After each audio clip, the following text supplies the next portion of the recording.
ഇതാണ് നമ്മൾ പാർശ്വവൽക്കരിക്കപ്പെട്ട ഒരു സമൂഹമായി പലരും മാറിപ്പോകും. ഇതും പുറത്തിറങ്ങിയിറക്കാനുള്ള കൈകളോടും പിന്നെ ഹിജാബിനെ പറ്റിയിട്ട് കുറെ പ്രശ്നങ്ങളൊക്കെ വന്നതാ.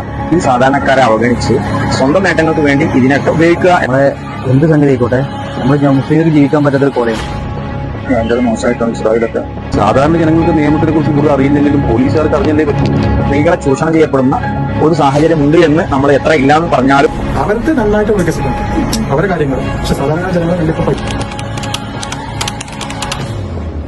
ഒരു നല്ല രീതിയിലായി കിട്ടാനുള്ള ഒരു ഭരണം നമുക്ക് വരണം എന്നാണ് എന്റെ അഭിപ്രായം. ഭരണകൂടങ്ങളൊക്കെ പ്രത്യേകം ഇതിലൊക്കെ താല്പര്യം പ്രകടിപ്പിക്കുമ്പോഴാണ് ഇന്ത്യയുടെ മതേതരത്തിന്റെയൊക്കെ ആ തിളക്കം. ജനങ്ങൾ പോലീസാണ്, പോലീസ് ജനങ്ങൾ. ഇതാണ് എന്താണെങ്കിൽ ശബ്ദിക്കാണ്ട് വീട്ടിലിരുന്നുകൊണ്ട് നമ്മൾ ഈ സംഗതികളൊന്നും നടക്കില്ല. നമ്മൾ വിദ്യാഭ്യാസപരമായിട്ട് ഉള്ളത് മുന്നോട്ട് പോകണം എന്നുള്ളതാണ്. സ്ത്രീകൾ എല്ലാ നിലയിലും മുന്നോട്ട് വരികയും ഉയർന്നു വരികയും ചെയ്യേണ്ടത് കാലത്തിന്റെ ആവശ്യമാണ്. പ്രതിയിരുന്നവർക്കിടാം, ഇടാത്തവർക്ക് ഇടാതിരിക്കും. അതൊക്കെ അവരുടേതായ ഇഷ്ടം. നമുക്ക് അതിനൊക്കെ ഒരു രക്ഷമാണ്.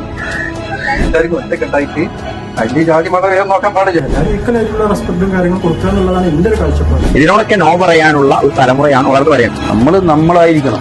അതൊക്കെ നമുക്ക് ഇല്ലാണ്ടാക്കണമെങ്കിൽ നമ്മൾ ശക്തമായിട്ട് പ്രതിഷേധിക്കും.